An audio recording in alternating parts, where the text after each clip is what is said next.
In Europe, we have far less billionaires, and the few we have, as I remarked in the last chapter of the book, they operate in the luxury business. They could provide cosmetics to the astronauts, but they do not invest.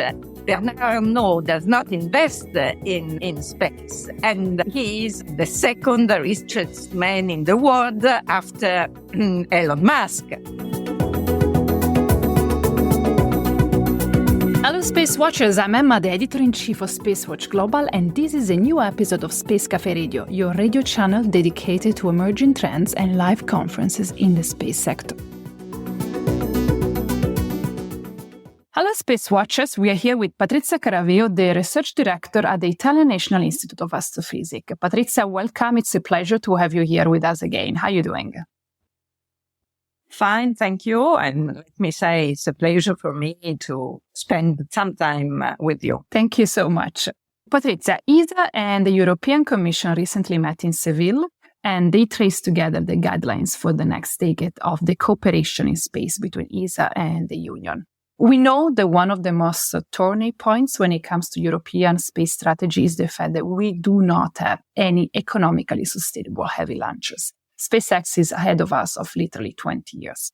We recently had the chance to interview K.U.V. Schugel, who is ESA's special advisor for political affairs, and we asked him more or less the same question. And he says that ESA has always been at the forefront of application and commercialization. And during the last decade, they decisively caught up in privatization and all space activities. However, it is also news of last week, the announcement that the EU is having a deal with SpaceX to launch nothing else but the satellites of their flagship constellation, Galileo. Is this another sign that Ariane 5 and Ariane 6 and Vega C are just not the right investment for Europe? What's your position? My position is, in a sense, set since I am here and to witness this major failure on European space politics. European and in particular Commissioner Breton was describing his 4 pillars vision in 2021 and then repeating it 2022. And the first pillar was Galileo and Copernicus, and as seen as a flagship program to show the European independence, because he always said that his first priority was foster European independence in space. And now the sad news, if you want, is that the European independence is put aside since the Galileo managers need to put in orbit 4 satellites. The satellites are ready.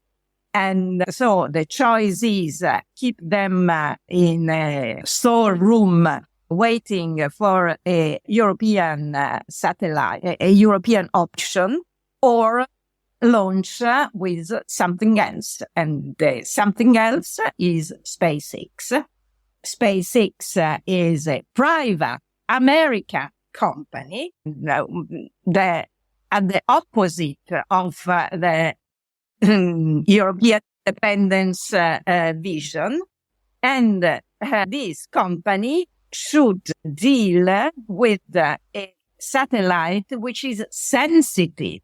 So they are finalizing a contract which has already been agreed upon, I read, in July. They are taking some time to finalize the contract to be sure about the protection of the sensitive data, the sensitive parts of the Galileo mission. Let me say that I feel like Cassandra. You remember the lady who used to say horrible things becoming.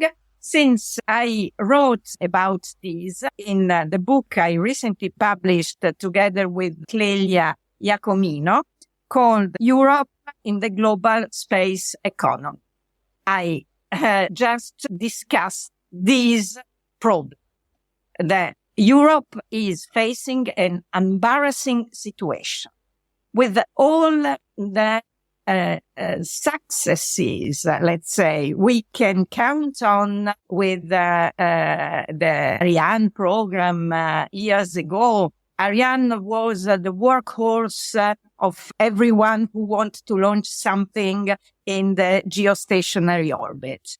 Now, it is not true anymore. And Europe did not invest in the technology to make their products more interesting from the economic point of view.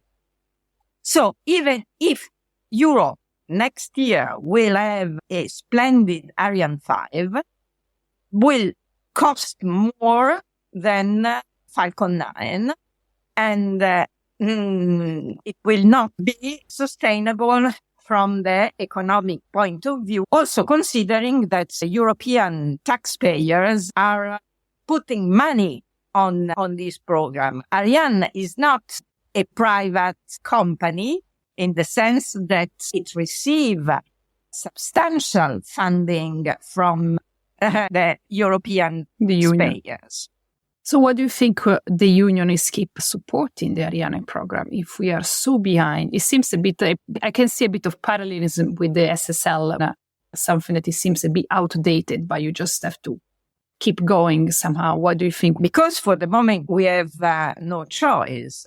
The strength of the American space economy is the fact that billionaires believes in space as a way to make more billions, if you want. So they invest in space. Of course, they also have a contract with NASA. They are not doing all by themselves, but they put their attention and a fraction of their money on the business, and the business is flourishing, is growing. In Europe, we have far less billionaires, and the few we have, as I remarked in the last chapter of the book, they operate in the luxury business. They could provide cosmetics to the astronauts, but they do not invest. Bernard Arnault does not invest in space. And he is the second richest man in the world after Elon Musk. We are talking about big money, but money which is not invested in the space sector. Europe, if Europe wants to have some kind of launcher, cannot just stop the business of Nespace. But we should be fully aware that Arianespace did big, important, unforgivable managerial mistakes when they decide not to invest in reusable rockets, since everyone else is going in this direction. They did not believe in this technique, which is now just completely dominating the launchers program and the launcher market.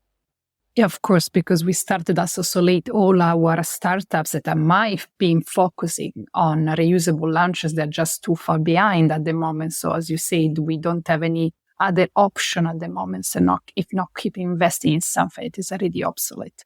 So you're basically saying that somehow for Europe is cheaper to send its satellites via SpaceX from the States rather than via Kourou, right? That's what happened, at least with CLID, the new space telescope launched by SpaceX for the European Space Agency. The launch was originally foreseen from Kourou using a Soyuz managed by Ariane Space. And according to what we read online, such launch would have costed 80 million, while the contract with SpaceX was less than 70 million. So, 10 cool million less, and that's a fact. Apparently, this is not happening with the new contract negotiated by the European Commission with SpaceX for the launch of Galileo. According to the news online, the Commission would spend 180 million euros for 2 launches. So 90 million each. And maybe the extra cost is due to all the procedures needed to assure the security regulation Europe is asking to SpaceX, since Galileo is sensitive. We are observing a paradoxical situation in which we are paying our competitors to launch our own service. And it turns out our competitors, they have better prices than our inner system. Besides the economical paradox, what do you think is the way forward for Europe? When you develop a space program, you have to make a program for 10 years or so. It takes time to produce a new launch, to study, to design, and to produce a new launch. The problem of Europe is to understand really the problem that are at the basis of these lack of launches. SpaceX in 2023, this year, wants to reach a record number of launches of 100 launches, and Europe did 3 from Kourou. 100 to 3 is not something to write home about, let's say. And the situation will not improve dramatically in 24. Vega C, we hope, will launch again. Ariane 6 will start to launch. But to be competitive with someone, with a company which is able to launch 100 times a year, it's a long way to go. We really have to understand the problems behind all that. And the thesis Clelia Iacomino and myself are discussing in the book is the political complexity within the European space activities. Who is managing what? We have the European Space Agency, the Commission, EUSPA, which is a new reality, and then all the national players. They all want to say what they think about it. They all have their own interest to defend. And moreover, there is this thorny business of dual satellite defense and not defense. Each country wants to keep the defense sector within itself, not releasing information, etc. All this political complexity is just turning into a complex pathway to take a decision. And if you take longer to decide, you will be always behind your competitor. We are already behind since we put zero money on the reusable launchers, since Ariane decided not to believe in this technology. Now we see that this technology is the winner of the competition. And we, very sadly, we are terribly behind it. So we are old, we are slow, and we are fragmented. What a sad but true picture. Thank you very much, Patrizia, for saying it as it is. I really appreciate your sharpness and your to-the-point comments on the situation. It's refreshing, and I think it's what we need to actually analyze it for what it is. I really hope that the next time we talk, we're going to have a bit of a better news, or at least a bit of an idea how we can move faster and how we can be a bit more coherent and united when it comes to European plans. We have a proposition in the book. If you read the last chapter, there are proposals, let's say. I'm looking forward to read it, and I hope that we will be able to actually come out with something propositive and practical from that. Patrizia, it was a pleasure to talk to you as usual, and I'm looking forward to the next time. Thank you for being here with me today. Thank you for the invitation. If you want to keep the pulse of the space industry, please visit our website at www.SpaceWatch.Global. Subscribe to our newsletters, and of course, don't forget to become a space watcher. I'm Emma Gatti, Editor-in-Chief of SpaceWatch.Global, your independent perspective on space. See you next time. Ciao.